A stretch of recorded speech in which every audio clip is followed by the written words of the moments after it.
Hey mamas, you do not want to miss today's podcast with T. You can tell by this video's title that this is a pretty unconventional birth story, but more than that, it is a birth story that is filled with so much empowerment and strength. Birth is unpredictable, but one thing we know for sure is that mama, you are built to birth. And the moment you start believing that is the moment your pregnancy and birth will change for the better. T talks so highly in this podcast about preparation and education as you approach birth. And if you want to be educated and informed, the Built to Birth online course is out now, and it gives you the building blocks for a happier, healthier, and easier birth. Every birth is so different, but you deserve to be informed on how to make the best choices for your experience. So with that, let's hop into T's absolutely wild and beautiful birth experience. Thank you so much for taking this time with me to share your story. I'm so excited to hear it. I'm very excited to share it. I love it. I love the artwork in the back. Is that from your kids? Thank you. Yes, some is from the kids and one is from an artist in New York City. But most of it is my kids. My son's there. My daughter's over there. I love it. Mm-hmm. I love it so much. Well, why don't you share a little bit about yourself before we hop into your birth stories? Okay. Alrighty. So I am T. I'm originally from New York City. I now live here in Las Vegas, Nevada. This is my third child. I have two. My first is a boy. He's 9. And my daughter just turned 7, April 28th. And baby boy was born April 21st, 2020. I love it. Well, again, I'm so excited to hear your birth experience because I heard a little snippet of it when you messaged me. But it's going to be wild. I can't wait to hear it. No, it really is. It really is. So I'm new here in the state, and being from New York, things are a certain kind of way. And, I don't know, your first pregnancy, you think things are going to go one way. Your second pregnancy, things are going to go one way. And then the third one, I thought, oh, this is going to be easy. Yeah. And my doctor was very relaxed. He's like, your typical, see, I'm from the East Coast. The East Coast is a little bit more rigid. And my doctor is totally relaxed. Like, when it's 7 minutes apart, just give me a call. I'm like, okay, I'm waiting for. And did you have your first two in New York? Yes, I did. Okay. Gotcha. My first, I had an epidural. My water broke, and I was told when your water breaks, you have to go to the hospital really, really quick. So we were there in the hospital for 16 hours after my water broke, and I had an epidural. My daughter, I was a little bit more knowledgeable. I knew a little bit more. So I stayed home a little longer, and we were in the hospital about 7 hours. I had an epidural. So this time I've got my West Coast doctors, more relaxed. And I'm like, you know what? I'm thinking about not having an epidural. It's like, whatever you want to do is up to you. Don't worry. And I'm like, okay. But he kept reminding me, 7 minutes now. The third baby comes easy. Remember, 7 minutes. Give me a call. Yeah. Okay. So April 20th. And how far from the hospital are you? It's about 5 minutes. Okay. So keep going.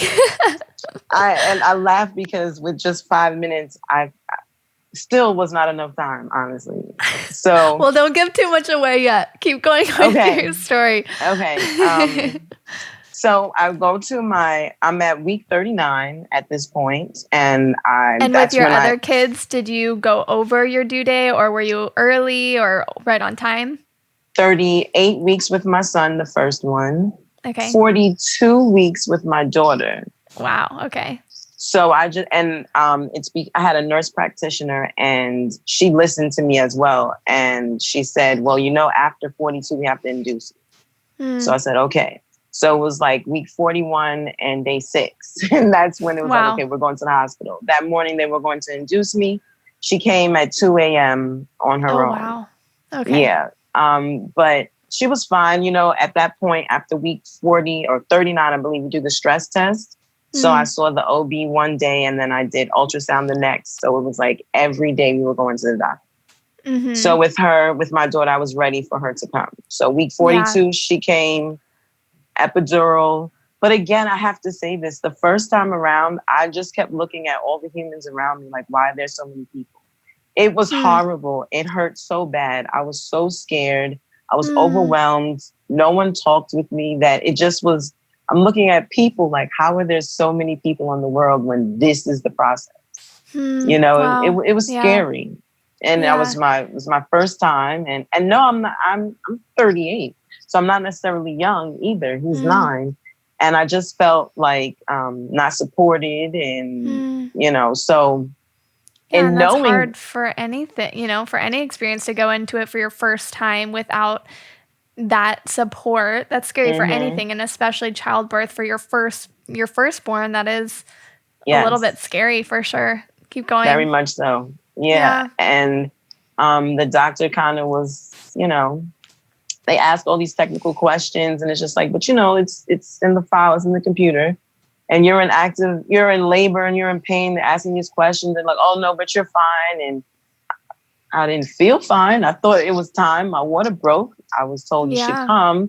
And they're like, oh, you could have waited. And it was mixed messages. The nurse was phenomenal. And I was grateful to have had that nurse. But that experience was not, I really questioned why there were so many humans. Because I'm like, if every woman goes through that, why are we doing this? Like, why are we doing this? So with that, the second time around, I wanted more knowledge, but you figure that was 2013. So the internet is not as saturated with so much information as it is now. Fast forward to 2019, 2020, and I found you on YouTube. And you're talking about the different stage. I mean, and I watched your videos, no lie, with the pen and paper. I'm like, okay, because although you've been through it before, each time is different and each time is unique. And if I wanted to do it more relaxed and more confident, I needed more information. And the books weren't working. I was reading books and I'm like, that's scary. And with COVID-19, the birthing centers are filling up. It's quickly approaching my due date and I'm panicking a lot. But then I was like, you just popped up and I'm listening to your voice and I'm like, oh, I can do this. I can do this. And you were, I went to a doctor's appointment. This was before the day. And they told me the baby was breech. So I started with your how to get the baby in the position video. This was like week 35, 36. Okay. So I'm like, let's just see. So I'm doing positions and I literally stood up and I was like, I felt the baby move. I've never felt anything like that before. And I'm like, wow, she's amazing. So now I'm like, what did that feel like? A literal shift. Wow. And actually, I can honestly say that maybe first time around, I wouldn't have noticed it. Second time, maybe not. But now I'm really in tune to body. And now I meditate and things are different in my life. Things are more calm. So I'm like, whoa, you literally feel a shift. It wasn't like a quick flip or anything like that. It was more like a sinking into. Like the baby felt like it was uncomfortable. And then when I did the lean off the couch, it kind of felt like, all right, now that both of us are more comfortable. Wow. Well, I still couldn't breathe. I can only imagine because like the heaviest part of their body is their head. So coming from up here, then shifting down, that would be a total, like you I'm sure your whole body felt like a little different because then their center of gravity totally changed your center of gravity almost. And it was like it was like a pressure since then. And I had heard women talk about, oh, so much pressure. And I had never noticed that before. So I'm like, wow, this is interesting. I felt more aware, more in tune. So I was hooked. Wow. So now I'm watching your video. I watched it a couple of times. How to know that the stages of labor. And then the one that I swear to you, I kid you not, saved my life was the breathing. It was the breathing that let me say to my boyfriend, like, no, we've got to go. Like, because I'm like, I heard you say, if you were to breathe, if you continue to breathe this way, you're going to hyperventilate and you're going to take air away from yourself and the baby. I literally heard you say that. So I said, no, I have to switch my breathing because it got so hard that, I'm sorry. I'll go back. Okay. It's just that I'm grateful that your information is there because just casually watching it in the middle of the night when I couldn't sleep and I'm uncomfortable, I'm listening to your voice. I'm listening to what you're saying. And I'm like, this makes sense. And I'm total believer that everything happens for a reason. Yeah. I watched other people's videos about stuff and I'm like, oh, okay. But I could hear you speak nice and calm. Like, okay, mama, if you don't breathe this way, you're going to stop the breath from you and the baby. And I'm like, no, she's right. And I literally just, it became me and you in my room. And my boyfriend's like, what do I do? I'm like, call the doctor. You call the doctor's office. And then you're like, no, you have to change the way you're breathing, mama. And I'm like, okay, you're right. And I'm like, all right, change the breathing. So I didn't think it was this real, because the pain I had felt in the past was so excruciating that there was no way that this was real, right? But then I'm listening, I'm hearing you say about the breathing, and I'm feeling myself struggle to breathe. I said, no, you have to call the doctor, because there was no 7 minutes apart. There was no consistency. I went to the doctor that morning. They told me I was close to thinning, not even completely thin or dilated. Wow. Close to thinning. Yeah, I think he said maybe 70%. Okay. So I said, okay, well, that could be today or a week. Anything is possible. 3 a.m., I'm getting contractions. And I'm like, okay, I have been having contractions. So I was like, okay, no big deal. Yeah, okay. We had already checked with the hospital. I knew that he could come. And I had said in my mind, watch, I'm going to go to the hospital. ...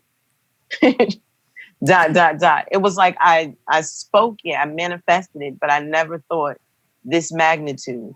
So I say to my boyfriend, call. We call. I'm hearing you. We're breathing.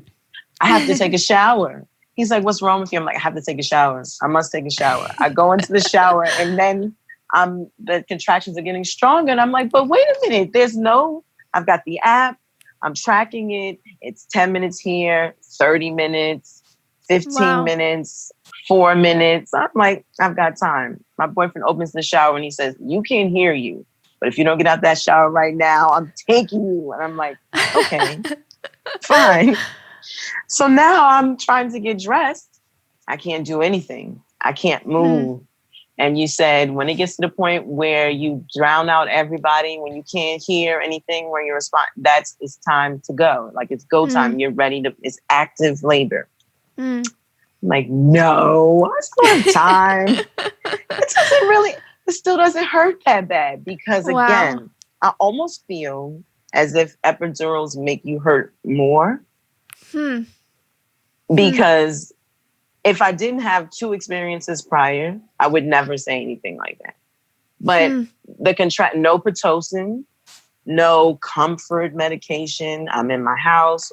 The lights are low. So all of these things definitely make a difference. Yeah. I wanted to have that experience, but I wanted to plan it. And again, with COVID-19, everybody was booked. There was no midwives, no doula, nothing. So I was like, well, it's time to go. The nurse says, go to the hospital. I'm calling the doctor. He'll meet you there. Cool.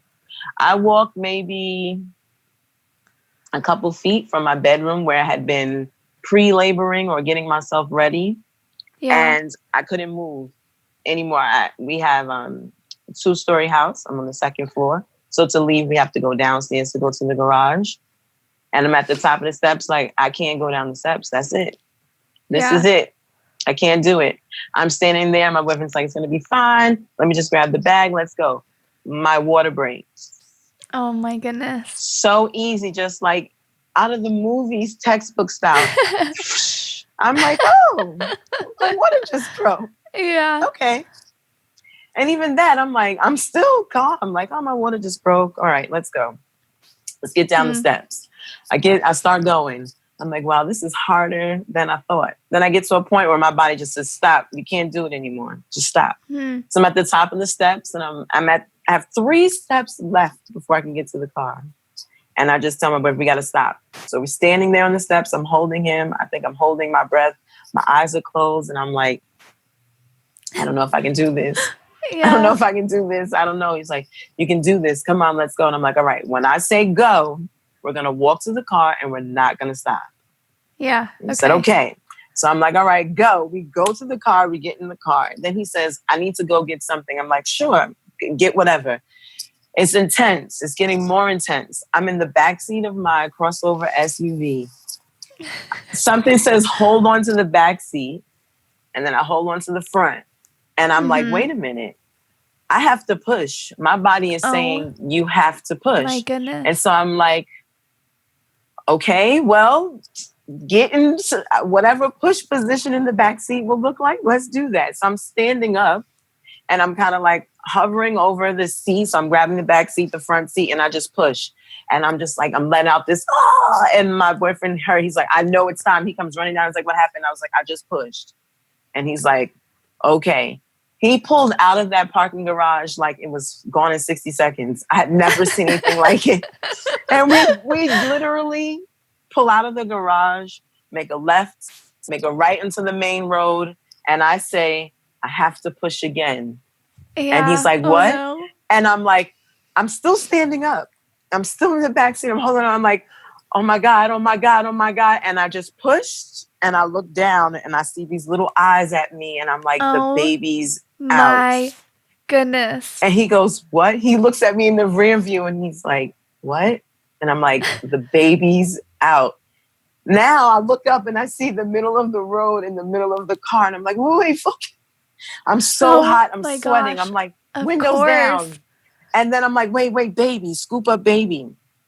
And I've never done any of this, seen any of this. I'm not familiar with any of it. I'm with the white sheet and then the doctor lifts the baby and puts it on your chest. And then it's cute and it's a photo op. And then there's clamping and scissors. And I'm just like, all right, calm. That's what we need to do. And then I'm scooped up the baby and I'm like, then he goes, we got to close the window. I'm like, close the windows. What should we do? I don't know. Call 911. So now we call 911. And the dispatcher goes, okay, is the baby breathing? And I'm like, yes. And I look at him. He's making little spit bubbles. He hasn't necessarily cried yet, but he's made little, little sounds. But he's making little spit bubbles and his head, he's moving. And I'm like, this is insane. She's like, okay, do you have a blanket or something? I'm like, a blanket. Then I remembered my hospital bag. And I'm like, okay, there's got to be something in there. I'm leaning with the baby to grab the blanket. And I'm just like, okay, I have a scarf. I wrap the baby in the scarf. And I'm like, and she's like, can you pull over? And he's like, we're minutes. Mind you, we're only 5 minutes away. I know. And he's like, we're almost there. And she's like, well, where are you? We say where we are. And she goes, okay, I'm having an emergency response come to you. And we're like, we're almost there. We're going to make it. Well, she goes, okay, I'm going to call the hospital and let them know you're on your way. Okay. Now is when the whole time I've breezed past the COVID-19. But when we arrive, that's when it's real because they have a gentleman outside who's doing check-ins before you go into the emergency room and such. But we pull up and remember the baby's out. This is the desert, but it's 6 a.m. Yeah. So it's kind of cool. So he's got the window rolled down like this much. He's like, hey, my guy, my girlfriend just had the baby in the car. He's like, oh, baby, I'll be right back. I think he heard we're about to have a baby. And he goes inside and the nurse comes with a wheelchair like, hi. And at this point, the baby starts to cry. She goes, no, there's a baby in the car. She runs in and the hospital's code stork. So code stork must mean when the baby comes in born, I guess. Yeah. And we're still attached and everything. And that's when everyone comes outside, at least 30 responders. And then the fire department comes because the emergency the 911 operator had called for emergency response. And here, I believe the fire department are the ones that they can get whatever needs to get done on the scene. So I hear him say, well, I just want to see the baby at this point. That's the firefighter. And so now I'm in the car and I'm like, wow, look at all these people. Thank you so much. They opened the door. They've got the sterile things and everything's happening so fast. And everybody's like, you did great, mama. You did great. And I'm like, oh my God, I'm in complete shock. And then you go, of course. Then you said, there you go, mama. You did it. You breathed right through it. And I was like, I did it. I did it. And then fast forward, and I'm going to come back to the moment. I watched the video about the umbilical cord and the moments with having the cord attached. and not necessarily cutting it right away. Mm-hmm. And if the cord turns white, that the blood has so I was like, well, that is so cool. I didn't plan on that and I didn't know that, but the cord did turn white by the time we got to the hospital. So they're there and the two nurses are in the back seat reaching over to clamp and get the baby. And they're like, we're going to take the baby inside. And I'm like, okay, it happened so fast, but immediately I'm like, wait a minute. They're taking the baby inside. I'm in the car. And so I'm looking for my boyfriend, like, where's my boyfriend? Where is he? Where is he? Because I'm in the car and they're trying to make sure I'm okay. And the baby goes inside. And I'm just like, all right, you know what? Just stay calm because my blood pressure could be up. There could be tons of things that's going along with me that I have no clue. So I'm just like, just try to stay calm, stay calm. Yeah. They eventually, the doctor pops his head in and he's like, he literally goes, well, you don't need me. And he backs out. He's like, you did a great job. So I'll see you inside. And I'm like, oh okay. My goodness. So there's about maybe 35, 40 people outside with the ambulance on the side. And they get me on the gurney and she's like, it's going to feel weird because your umbilical cord is hanging. I'm like, yeah, I guess that would be there. The umbilical cord. So like, she says to me, can you get up? And I'm like, wow, can I? And I could. I stood right up and sat down right on the gurney and swung me over and they wheeled me in and I still can't believe it. But then when I got inside, I still had to deliver my placenta. So it wasn't over. Honestly, that part hurt more than the actual delivery because nurse comes in. It makes sense because they weren't there when it actually happened. So they, I guess, can't see the blood loss or what was happening. I'm not, no monitors yet because this is an emergency situation. So now I've got to push the process placenta. And it was just amazing because now I'm there. There's no baby. It's just all of us just sitting around just like, hey, I'm going to deliver that placenta. And I'm like, okay. Oh my goodness. And I had the opportunity to take placenta, but I wasn't prepared for that moment. And the nurse was like, if you had someone that could bring it, I'm like, no, I have no one that could bring it. Yeah. But I'm upstairs and then my boyfriend comes and he had to get cleared with a special name tag that said he was checked. His temperature was checked and such. And delivering placenta without the baby, I'm still waiting. Like, where's the baby? Where's the baby? And then finally someone says that through delivery, he must have taken in some fluid, which, it happened in the backseat of the car. I don't deliver babies. I'm not a professional. Yeah. So it was my first delivery too. And it was my own. So, I mean, I don't know, but everybody kept saying, you did a good job. You did a good job. And in that moment when he wasn't there and they were talking to me about how, did you realize this? Did you realize that? I have fibroids as well. So they were wondering about the bleeding and such. And I'm just like, my mind is still on, I delivered the baby in the car. Like, I trying can't to catch up with that. I'm like, sure. So they said he had fluid and then we got to see him about maybe 2 hours after that. Dad got to see him first. But when they transferred me from the delivery area to postpartum, they asked, do you want to walk or do you want a gurney? And I said, I can walk. So I delivered the baby in the car. No, not even a Tylenol, nothing. No. And then I got up and walked. My first child, I was so afraid to even use the bathroom, let alone get up and walk, that I'm just still amazed that the differences between an epidural and this natural birth. And you even said it's in the mind. The pain and such is in your mind. If you can basically control your mind, you control everything else. Yeah. And I guess I was just totally zen, relaxed that I still can't believe it. I know. I walked to postpartum and then I walked to see the baby. He was in the NICU because he did have some fluids, but he was only there for about 4 hours because everything else was fine. Yeah. And he must have just taken a gulp maybe on his way out, or maybe he was as shocked as I was. Like, we doing this now? Like, right now? I'm sure. Okay. Here? In the car? Yeah. Really? Right now. Okay. Okay. So yeah, and then they ask you what doctor delivered your baby, and I'm like, me. and dad was the nurse. So that's that. And where was your baby born? I go somewhere on, I'll name the street Yeah. between. And then we drive past there and we go, this is the spot you were born. That's hilarious. What a story. Oh my goodness.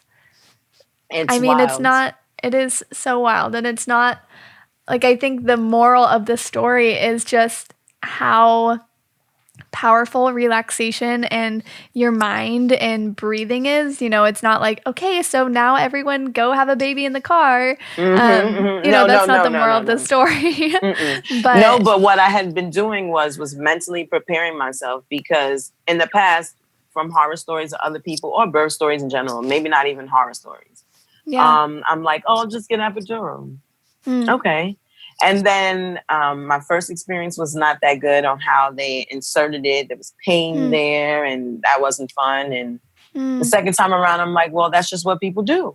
So this time I'm a little old, 7 years later, from the last child. And I'm like, let's try something else. And I wanted to explore all options. Yeah. I looked at hypnobirthing and all types of things, because who really wanted to walk into the hospital, have a baby, and come out with a serious situation? This COVID-19 is very scary. Yeah.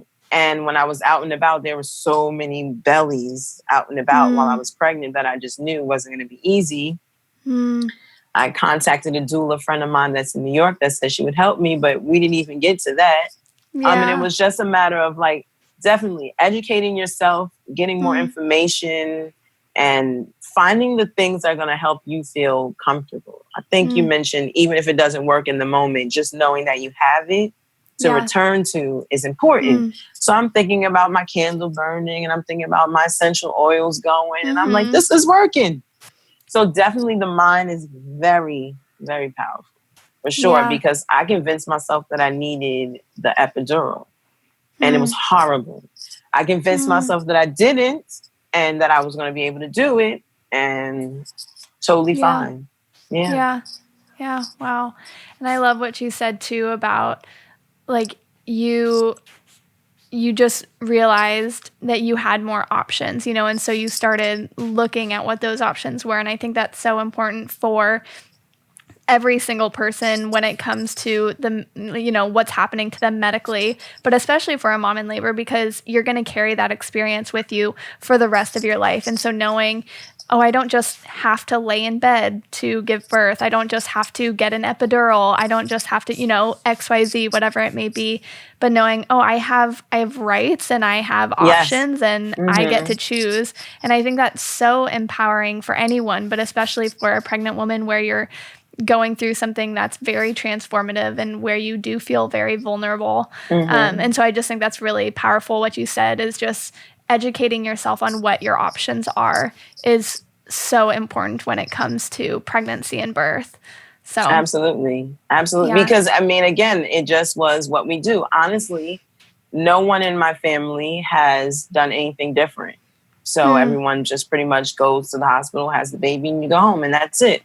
And honestly, it has not been as common in the past for women of color to seek other options.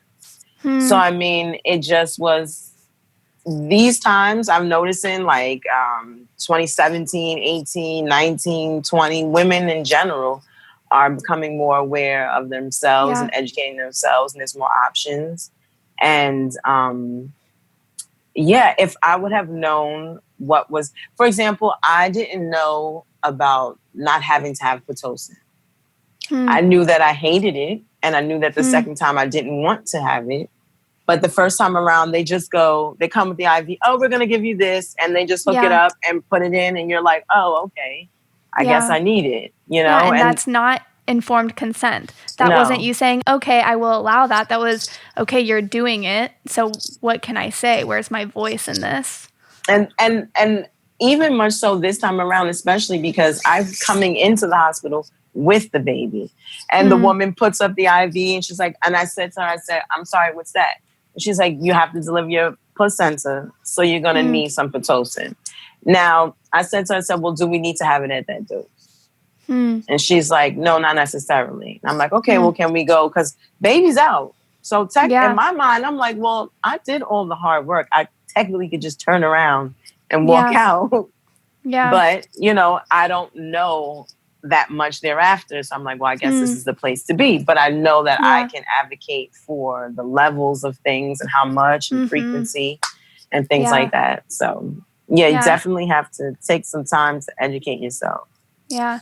And I think that's so empowering to be able to speak up on your own behalf and that's sometimes hard to do in labor, but to have someone there who can speak up for you is so important, which is why having, an educated partner or a doula there with you or a trusted nurse, or anyone who's educated to speak up on, your behalf when you're in labor. And sometimes that's hard to do.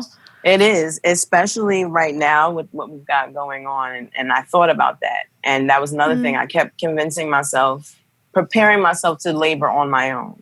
And that was a big part of it. That's what really made me get into figuring out what are my options. Like, what can I do?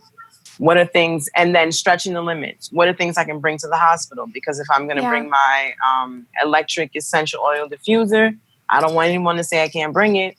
Because I can't bring anybody with me, So I was preparing myself for that. Luckily, that wasn't the case.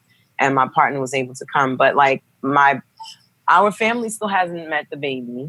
We're originally from back east. And so no one has met the baby yet. My other children couldn't meet the baby yet until we got home.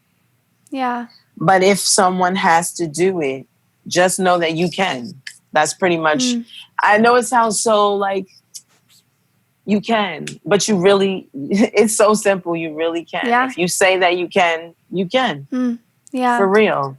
No, I think as simple as that is, I think it's so empowering to hear like, yes, you can. Like stop telling yourself that you can't, because you can, and it can be incredible, It can. So it can be, because if I had allowed the fear on top of what actually happened, only God knows what would have happened.